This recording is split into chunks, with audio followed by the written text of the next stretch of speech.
Okay, a little behind the scenes here. What video did the algorithm like the most? What do the people want? The Scryfall one was short, positive, and told everyone what they already know. It was a palate cleanser after spending all that time listening to Apple marketing videos for what Apple hath wrought. I probably have 500 words or so to say about Wrath, Aeon of Ruin, right? Wrath, Aeon of Ruin. More like Melancholy, Aeon of Ruin, am I right? Hold that thought, actually. This is what Hexen wishes it could have been. I loved Hexen when I was a kid. It had a lot of great things we had in the 90s. Rather than just cramming every collaboration-friendly IP onto a microtransaction platform, it defined its own aesthetic, which was dark and edgy. It was ambitious. It wanted to build a world. You gotta pick one of 3 characters representing a now dead faction. It wanted you to adventure through that world, seeing its beauty and terror. In short, it took itself seriously. Hexen was hardly flawless, of course. It's the second game in the Hexen series after Heretic. They wanted to go beyond Heretic. Ah. All the credit in the world for ambition, but it's never a good sign when your franchise naming scheme is as insane as that of Mortal Kombat or Halloween. Ready? Heretic is the first game in the Hexen Beyond Heretic series and the first game in the Serpent Rider trilogy. The second game in the Hexen Beyond Heretic series is Hexen Beyond Heretic, which is also the second in the Serpent Rider trilogy. In Heretic, you fought the Serpent Rider Despero, here he is riding a Chaos Serpent. In Hexen, you fight Korax, who looks more like a Chaos Serpent himself if I'm being honest, and rides nothing. Then the third game in the franchise is Hexen 2, the third game in the Hexen series, and also the third game in the Serpent Rider series. In Hexen 2, you fight the third Serpent Rider, Eidolon, who also doesn't ride a serpent. Then the fourth and final game in the Hexen Beyond Heretic series, but not the Serpent Rider series, that's only Heretic, and the 2 games after it is Heretic 2. In this post-iPhone world, I get it, but back in those days, come on, man. The guys playing your games are massive nerds. There's no need to be afraid of numbers. You can just call them Heretic 1, 2, 3, and 4. And Hexen was absolutely afraid of numbers. The game is infamously obtuse. A third of the puzzle has been solved in 7 portals, is referring to a puzzle, which is only half of what any normal person would refer to as solving 7 portals. It also wanted to have melee weapons. In my opinion, no one got first-person melee right until Chivalry Medieval Warfare 15 years later. A pet peeve of mine, it made zero effort to make the world look like a place a person would live or work or could even get to if they wanted. In the first level, you have to break stained glass to move forward. It's meant to show off their technology, but I always found it ripped me out of any immersion immediately. That's a secret hunting tactic, but necessary just to play. It's compounded by another pattern that was the style at the time, a monster closet. So Hexen can't tell me how a person gets here or what they'd be doing here, and it can't tell me how the monsters got here or what they're doing here either. Where are we? I'm at soup! What do you mean you're at soup? Wrath starts us off by telling us where we are. Mysterious Man gives me a quest to save the world. My experience in every piece of media ever tells me there'll be a twist later where he's getting me to take it over for him. Whatever, after Dusk and Cultic and before Ultra Kill, I still have a craving to move fast and click heads. Let's get to it. Step 1, get a melee weapon. Tease out the zombie's melee attack, fade back, jump in, swing, no problem. We're basically on the Quake engine, so it feels great. Hexen's dream of first-person melee, executed properly. What is the major flaw of cramming a melee weapon into a game about guns? You're stuck standing still, stupidly swinging like a scrub while some skid shoots you straight through the stomach from a safe space 7 streets to the side. The Blade of Ruination, though, is made for speedruns. Every weapon has an alternate fire. What's the alternative way to fire my Ruination Blade? Dash, forward, stab. Game time is 5 minutes, and we are the Juggernaut, bitch.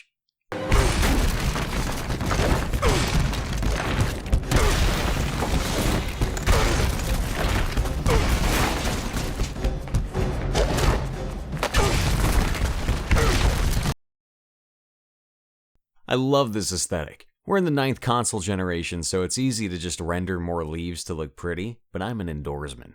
Flourishing vegetation reminds me of mowing the lawn. Softly falling snow reminds me of a day off from school. One of the things I love about Wrath is that it has a vibe. Hexen was a bit too abstract to sell the flavor of its setting. Wrath is showing us what it's about, post-doom gloom. Hexen was, apparently, set in the ruins of a medieval society taken over by demons. Wrath wants you to feel the post-apocalyptic melancholy by immediately dropping you in a snowy graveyard. Doom took place in hell, surrounded by lava. Cultic takes place in and around a semi-rural town. Wrath, though? Listen to a bit of this music.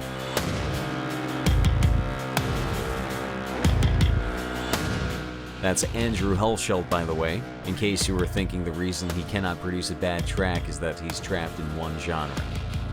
At this point, I'm in. This is the least cozy game I have ever played. It is not warm and homey, it's cold and dreary. Every single object looks like a slab of stone in a winter night.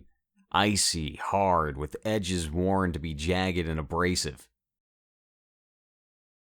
In the pre-Halo days, even on consoles, the style at the time for first-person shooters was to have a weapon for each number key. Hexen had 4 weapons per class, but that's 12 total weapons, admirably. And most of them were interesting. The mage starts with a staff that goes through enemies in a line, then you get to shoot frost and lightning and homing fireballs. The cleric starts with a fairly useless mace, but then gets a staff that drains health when close, a good old-fashioned light dudes on fire spell, and a staff that summons ghosts to feed on enemy souls, and the ghosts you summon will seek out more enemies if they have time left. Let's move forward a bit. Pistol, boring, semi-realistic gun, and also the damage sucks. Stick with the blade. Ah, shit. Shotgun? The most video game shotgun ever. Be in melee range to use it or use the secondary fire. But beware, it knocks you backward. Fang Spitter? Now we're talking. Aesthetically, machinery of bone, drenched in blood. 10 out of 10, no notes. Mechanically, shoots pretty straight, reasonable rate of fire, and the alternate is good for panicky situations. S-tier weapon, but check out this motherfucker.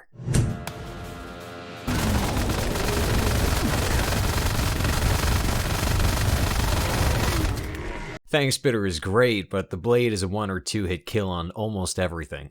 All you need is blade. Blade and OSHA-approved handrails. Later, we pick up some other neat toys. The Lancer is a sniper rifle, but the alternate fire reflects projectiles. A match made in heaven. The Crystal Gun shoots a pretty powerful purple death laser and petrifies enemies to let you spread out the laser. Pretty cool idea, but in the heat of the moment, I never thought to make good use of it. The final weapon is a mace. We'll get to it later. Hexen had the usual battery of health and armor pickups, but also cool stuff like green flasks that work differently per class, and the Porcolator.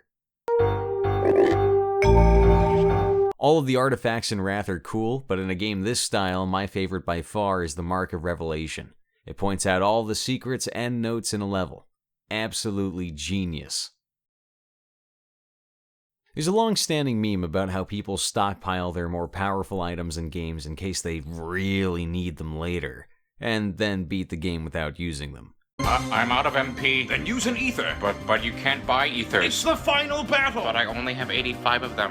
Hexen didn't solve this. You got to carry one of each item over to the next map. A bizarre limitation that I suspect isn't a technical limitation, but instead a bug. Wrath has a great solution to this. It's generous. Every artifact has a cap of 9, so you'll repeatedly hit that cap pretty often. Especially if you stick with Blade, you'll hit the ammo caps pretty often.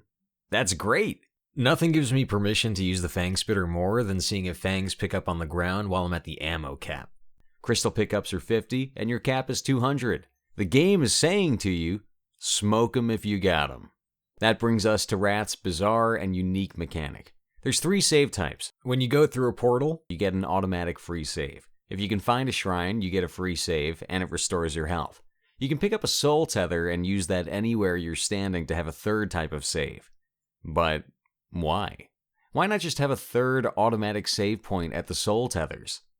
I can only think of one other game that's done saves as a resource. Resident Evil required ink ribbons. They've abandoned that. The survival horror is about desperately rationing your painfully limited resources, but I would agree that when saves are one of those resources to agonize over, that's too much. Maybe if one could get the numbers just right, This would be a way to discourage save scumming? What is save scumming?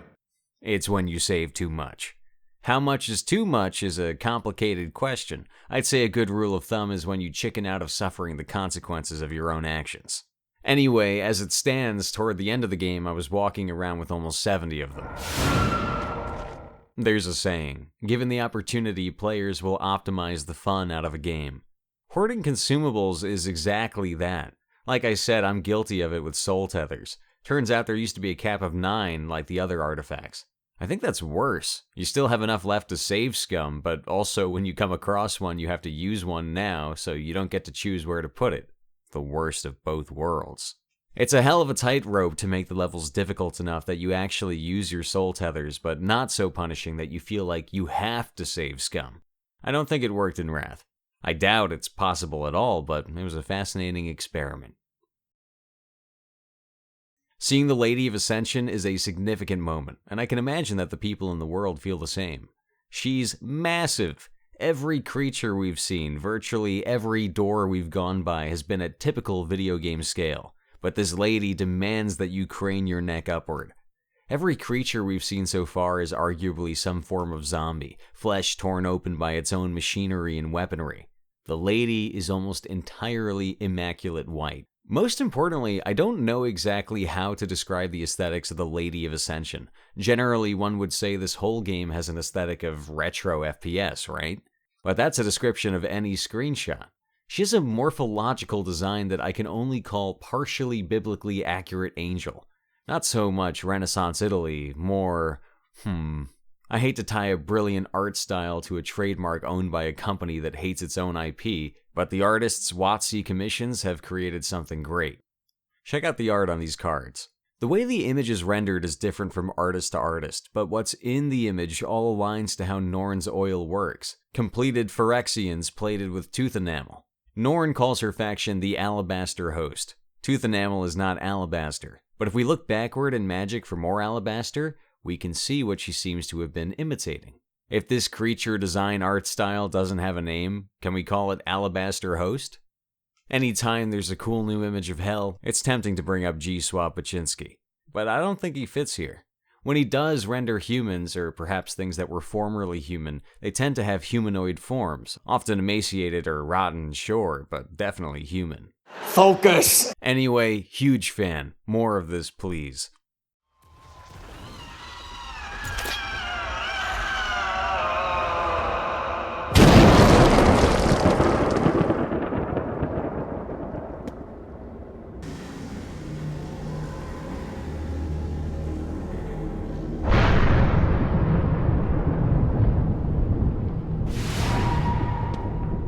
Cool, so we're done? Ew. I appear to have misread the vibe. You know, in fairness to Anakin Skywalker, fuck sand. I don't like sand. It's coarse and rough and irritating. I legitimately thought there was going to be a cutscene, or maybe another surprised end battle and we'd be done. Seeing that my beloved snowy cemetery aesthetic is not the flavor of the whole game is legitimately disappointing. However, the game is still selling its theme of mournfully exploring ruins. Exploring it from a different angle sells it better. Still, fuck sand, so let's use this time to complain about Rat's flaws. Relics as sprites, not a biggie. Saves as a resource, strange, but not bad. Remember I said shrines are a free save? They're not, really. Every single goddamn time you walk up to one, a few enemies teleport in, so if you load up, you're surrounded by enemies. At this point I found the game got irritating. Every single game object I saw, I wondered, how am I going to be made to regret this interaction? Hexen has the same problem. The way enemies show up is an even more blatant use of monster closets than Hexen. At least the Fallen, the basic zombies, crawl out of the ground, so you might see sand and get the impression of a sort of habitat? Like this world's equivalent of a piranha pond.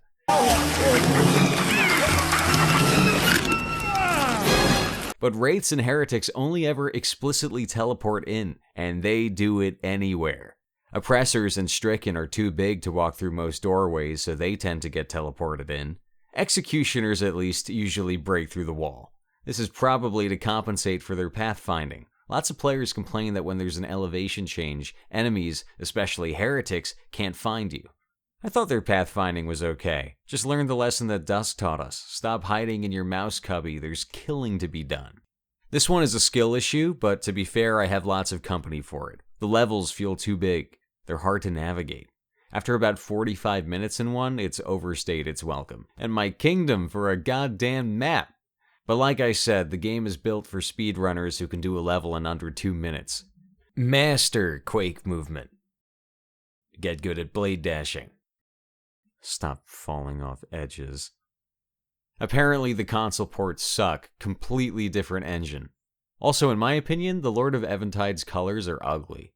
And whatever, give him a good hit of purple death laser, third hub. Yes. Yes! Hell fucking yes! No joke, when I loaded into this zone, my whole day got better. We are back in, baby! Remember I said I like solemn snow? Yeah, that's fine and all, but look at how cool this is. Viscera intruded on by machinery, struggling against black hexagonal columns of rock, yet defiantly growing teeth. Every step you can feel that every piece of this place wants to both crush and tear apart every other piece. The chests here open by twisting away a set of grasping claws. We don't have urns anymore, we have skulls.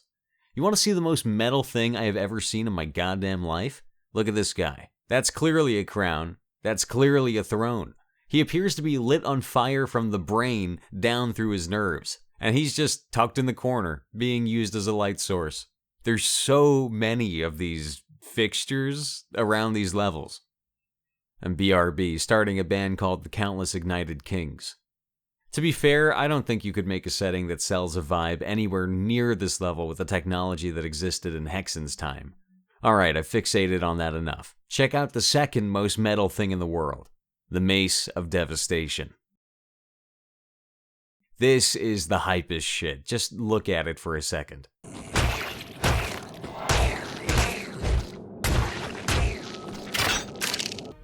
I should have said the poet. It's also complicated. Tips. Kill someone with it. Their soul rises up and you get to take it. Even the basic zombies count, which means you'll love having a crowd of them milling around. The soul usually travels to you, but it can sit there and wait for you. You have a cap of 10 souls. It deals more damage the more souls it has. It can deal more than your Blade of Ruination's ult. It better, since it doesn't help with mobility. When you use the mace's alternate fire, you fire all the souls you have. To pull a soul out of a corpse, you can't have full souls. A limitation I'm thankful for. Again, smoke him if you got him. To get a soul, you have to kill the enemy with the mace's primary fire. Incidental friendly fire, no soul. Orb of Deflection, Confounding Guitar, Ring of Shockwave, no soul. It doesn't benefit from artifacts, but it doesn't hinder them either. So here's an obvious play. Cruel Aegis, which gives you invincibility for a while, but you come out of it with 1 health. Pop 1, fill your souls. When Cruel Aegis ends, put the life siphon on. When you kill an enemy, get some life back. Once that's on, fire what you got. It works okay. When you find a fully loaded mace, as you will a few times, you do get 10 souls. I'm going to spoil the plot from here to the end. Hexen had a pretty bleak but pretty straightforward plot. Before Heretic, magic was discovered when a portal was opened. Turns out, that's a portal to hell. The 3 Serpent Riders came through and demons took over the world. In Heretic, 1 Serpent Rider down. In Hexen, go kill Korax. Apart from the ending cinematic, no plot happens in-game. Are we killing Korax for revenge? Do we believe it will turn back time somehow? Who knows, maybe we'd find out in Heretic 2. Wrath has the benefit of spreading a few story fragments around, some of which mention the dreadful one ahead of time, and it's nice to see that the other 2 Guardians have some description as well. There's a fragment that talks about why the Lady of Ascension is crying. There's one that implies the snow over the cathedral is a sudden onset ice age. Apparently, the Lord of Eventide used to be a lot more talkative. In the Rending Chamber, see that statue? When I saw that, I switched my prediction. The Shepherd isn't the final boss. He has a twin, who's the yin to his yang. Check out the game's favorite symbol. It's on the soul tether and the helmet. If you zoom way in and look at the crosshair, it's that symbol again. Now check out the Shepherd's staff. Still time for a twist ending where the anti-shepherd isn't actually the final boss, and we have to kill the shepherd right after him.